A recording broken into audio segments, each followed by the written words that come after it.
Hello everybody and welcome to another one of our leadership training videos. Now in these leadership training videos, what I do is over a few minutes, I just talk you through some of the key thoughts and ideas that I have around leadership. So what it takes to be a more effective leader, what it takes to be a more successful leader, what the leadership skills are that you would need, the leadership traits and the leadership abilities that you acquire over time. My name is Chris Igwe. I have over 35 years experience leading training and developing teams across primarily 5 major markets, but Europe, Middle East and Africa in general. And what I do is I just share these with you, so please feel free to like, share, comment and subscribe to the channel so you know when other videos are becoming available. What are we going to talk about today? Well, it's a topic which has a parallel to it. It's primarily around hiring, because although I've touched on it before, especially in today's world and today's experiences that we're having, I just want us to come back to basics and to fundamentals. There are people out there who are struggling to get jobs, and the jobs that are available are not necessarily being provided and shared in a way that I think is totally appropriate. So my suggestion or my thought is treat hiring like adopting a child. Now, I have to say that I have the privilege of having 4 amazing children, so we haven't been through the experience of adopting a child. However, we do have some very close friends who have, over the years, we've shared the pains and the difficulties of that adoption process. So I know enough about the process itself without having experienced it. But the main thing that I want to leave you with is, as we go into this, that each stage of the hiring process is incredibly important. Incredibly important. It's critical. And the number of people, the number of companies, the number of individuals in leadership or senior management positions that don't take hiring that seriously, I find quite incredible. And I think it's very disappointing, not just for them, but for those who they're seeking to recruit. So what are the things we need to consider? As in the adoption process, there's what's called the pre-placement, the placement itself, and the post-placement. So there are 3 distinct stages, which is why I say the critical stage is each of those, absolutely. But what's more important is that within each of these, there are very specific things that you have to consider. So you have to approach hiring almost as if your career as a leader in that company or that environment or that business you run depended on it. So often it is just glossed over, like, yeah, let's hire somebody, let's have them in 3 months' time and we'll get them started. Well, that's A, not the right approach. B, that shows no respect for the individual or individuals you're going to be interviewing, because there's a process involved. And more importantly, respect for your own organization. And the assumption here, which is why I put adopting a child into your family, it's like you have other children. There are other members of the family who are there already. And we all know, those of us who, like I say, are privileged to have children, when the first one comes along, he or she is the only one in the house. They rule the roost. They are the king or the queen. When another one comes along, that's when the problems start, because they have to adjust to each other. They have to learn to play with their toys and share and all those kind of things, and learn that they can't have 100% of your time as the parent anymore. It's got to be shared with the other child and eventually other children. So the process is important and the stages, but within each one, there are parameters to consider.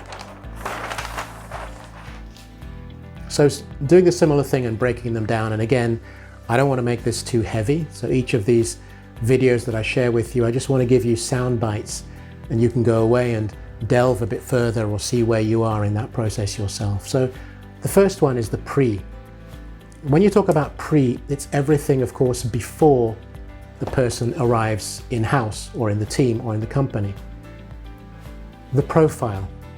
What kind of a profile are you looking for of person? Does the person have to have a qualification, a certain level?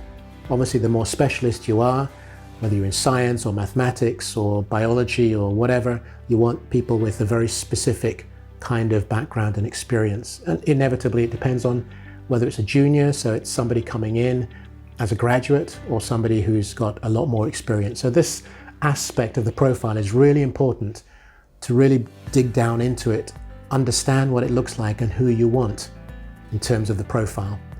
And maybe realize, although I haven't put it on here, but there is the human resources department that you will have to engage with and coordinate and figure out who does what, when and how.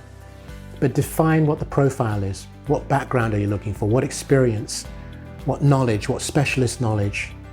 What level of degree or what level of education might they have? Is there, as in today's world, an ethnic component that you need to consider? Is it a digital native or someone who has more digital experience, even if it's not purely digital, in a certain way compared to another generation or different people? So what does the profile of the person look like? And then the profile rolls into the job description. So what is it really that you want this person to do? Because when they start sending you in their CVs, you have to make sure that the job description is sufficiently clear to explain what that individual is expected to do. So what you want them to do. And then of course, what helps is through the assessment process, depending on how the CV looks and content and so on. I'm not saying eliminate them just based on the CV, but it allows you to then assess how that person with their current experience is going to be able to grow into the business. So the job description is very important. And again, very often that is done with the HR department. So you'll have your input and then you'll figure out what that should look like. Equally importantly is the timing process. So if or when you advertise and where you advertise, is it on an online platform today? Is it on your corporate website? When people start replying, you need to be able, you can't wait. So if there's one person that's replied and you were saying, well, you need at least 5 or 8 to be able to review it, you need to be clear for that one person who sent in the CV, whether you're going to receive them or not. And if you are, great. If you're not, you need to let them know. Maybe there's another process to go through. So take timing very seriously. Not only timing of the pre, because that leads you to the interview, but then obviously when the interview is going to happen, how it's going to happen, and the whole process. And then of course I talk about process. And by this, what I mean is, and this is where a lot of companies fall down. Once the interview has happened, what is your process in place to keep the candidate or candidates informed of your decision making? Because very often what happens here, which is linked to timing, it takes forever for the company to get back to the person who was interviewed. And more importantly, even if they've got back to them, a decision has not been made. So are you ready to make a decision? Maybe that round wasn't good enough, you didn't find the right person, in which case, don't hang around, don't keep them on. Say, sorry, you weren't the right candidate, we wish you all the very best, and then you go through another round. But this is where you are outer facing. So people need to know that your integrity is absolutely clear through the interview process to ensure that they don't badmouth you because you didn't reply, or you replied very late, or you didn't tell them they weren't the ones for the job, or whatever. There are lots of things, like I say, in today's world, sadly, which are not as good as they should be. Once they're in, so we assume they've gone through this process, they're in-house. This is another dangerous thing. What very often happens is when, as a leader of that department, team or company, you leave the individual to his or her devices. Well, no. They've come in now and they have been hired on the basis that they were the best candidate. What training have you set up for them and how long? They need to be trained, qualified, informed, even if they know, because they're coming in with the knowledge they have, then maybe there's an orientation period to go to other departments, other companies, to clients, subsidiaries, whatever it happens to be. There is a training process that you put in place for that individual who has come into the business. Then they need to be supervised. Are you supervising it as the leader, or do you have somebody else who is there to supervise? Maybe they're coming in under a manager, line manager that you've created. Who is the person? How are they being supervised? How regularly are they being supervised? And what's the process there? And then finally, what's the feedback mechanism that you have? feedback for the individual who's been hired, so he or she is in-house now. What is the availability that you have or they have to be able to, when there are issues going on, how can they be dealt with? They can't find this document, or they don't know where that information is stored. Maybe it's your PA or EA, executive assistant, that does that with them. But you've got to have somebody who is there to support them in this process. And then the final one is the post review. So they're in, you like them, they're getting on well. If there's a probation period, they've passed that. So they're fully in now, but you still mustn't abandon them. You must still provide them with the means to know there is a review process. So their work or the time they've spent there, beyond this particular training feedback process, this could be months down the road, but the point is you need to be able to sit with them and review with their manager or yourself, if they directly report to you, what they've been doing so far. Peer feedback. What I mean by that is if somebody has come in at a senior level, for example, and there are other senior individuals, you'll want to get their input and feedback. Now, a lot of this you should see anyway yourself, but if you're like me, as I said, I travel a lot or have traveled, so I've had to get feedback from those who are in the department, in the team, in the office at the time. So what is the peer feedback that you're getting? And if there are issues or not clear, then you redirect. You help and adjust throughout the whole process. So these are the steps. There's the pre, there's the in-house, and there's the post. But my fundamental communication to you is do not take the hiring process lightly.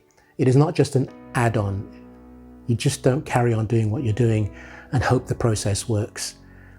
I've seen, and the reason I can talk about this is I've had a gazillion number of experiences of hiring individuals into the team, whether they're coming in at a student level, at an intern level, as a PA, as an EA, senior management level, middle, doesn't matter what it is. In all the companies that I've worked at across these different markets, I've had the experience, thankfully, mainly positive, of hiring people.